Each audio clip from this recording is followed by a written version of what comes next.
Ես ձեզ կբացատրեմ, հարգելիներս, թե իրականում ով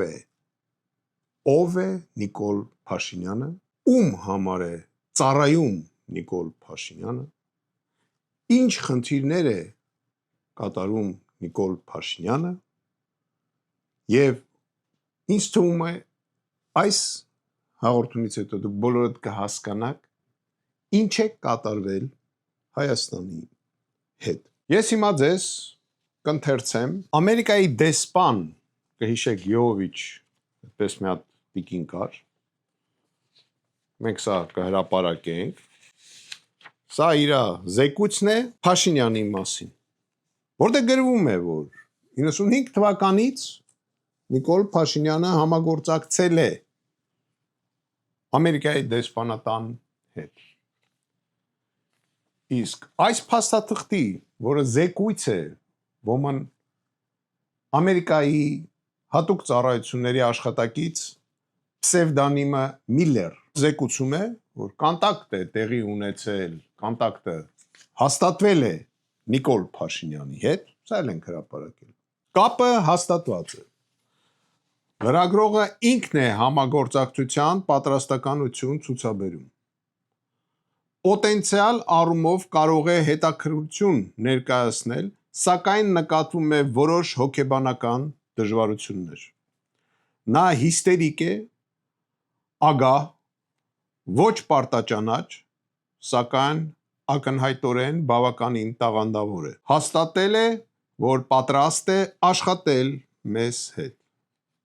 Առաջարկում եմ յուրաքանչյուր հանձնարարություն կատարելու համար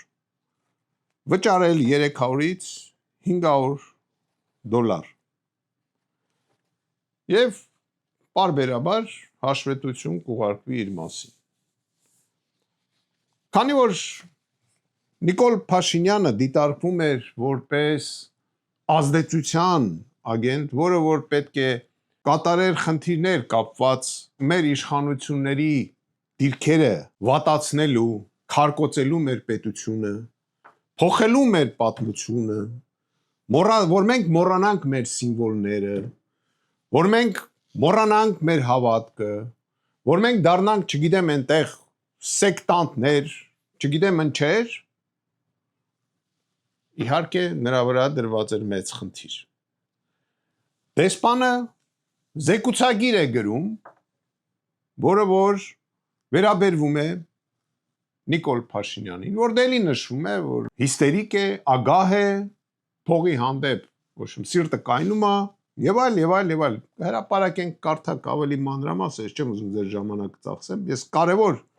ուզում եմ կարևոր բաները նշեմ, որ ամերիկյան դեսպանատան կողմից 97 թվականներից ֆինանսավորել է Օրագիր թերթի հիմնադրումը։ Միջ 99 թվականին Հայկական ժամանակ թերթը հաստատի բացվել է ամերիկյան փողերով, որը որ Նիկոլ Փաշինյանը ստացել է ամերիկացիներից։ Բացի դրանից 2008 թվականի մարտի 1-ին Նիկոլ Փաշինյանի անունը լսեցին արդեն Ամերիկայի Միացյալ Նահանգներում բարձր մակարդակով, քանի որ ինքն էր ժողովրդին դրդում ապստամբության, զինված ապստամբության, նշում եմ, ինքը։ Եվ իհարկե դեսպանը պետք է բացատրեր, թե Նիկոլ Փաշինյանը ով է։ Եվ փաստացի դեսպանը ասում է, որ 95 թվականից իրենք համագործակցել են, իսկ մյուս փաստաթուղթի հիման վրա 96-ին ինքը արդեն դարել է ամերիկյան ագենտ։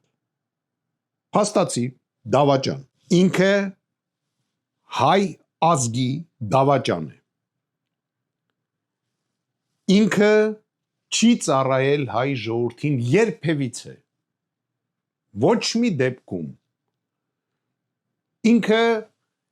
նույնիսկ այն թերթերը, որ բացել է, չգիտեմ, լրատվական միջոցները, որ իր ձեռքի տակ ունեցել է, նա չի ծառայացրել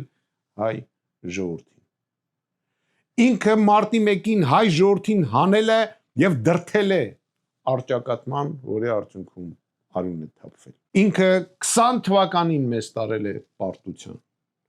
Ինքը 23 թվականին միանձնյա հանձնել է մեր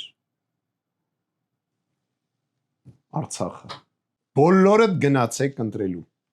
Շանս ունեք խաղաղ ձևով սրան հանել ու ռադանել։ Հակառակ դեպքում սպասվում է քաղաքացիական պատերազմ։ Սա դավաճան է, տվեց մեր հողերը, տվեց Սյունիքը, տվեց ընդերքը, ամեն ինչը, լսեք, ամեն ինչը, ոնց որ ինքը տկլոր եկել ամել մեզա տկլորացնում։ Մի ընտրեք դրա։ Մի ընտրեք, տեսեք, ես չեմ ասում գնացեք 15 համար ընտրեք, գնացեք 3-րդ համար ընտրեք, գնացեք չգիտեմ որ համար ընտրեք, չէ, գնացեք ընտրության, մի ընտրեք Նիկոլին, մի ընտրեք, փոխեք երկիրը, բերեք նոր մարդ, վերջի 30 տարվա մեջ, ոչ մեկ 3 սրոք չի եղել երկրի ղեկավար, ու առաջինը չպետք է լինի Նիկոլ Փաշինյանը, այդքան բան, մնացածը կհրապարակենք, թողում եմ ձեր դատողությանը։ Իմ կարծիքը իրա մասին դուք լսեցիք։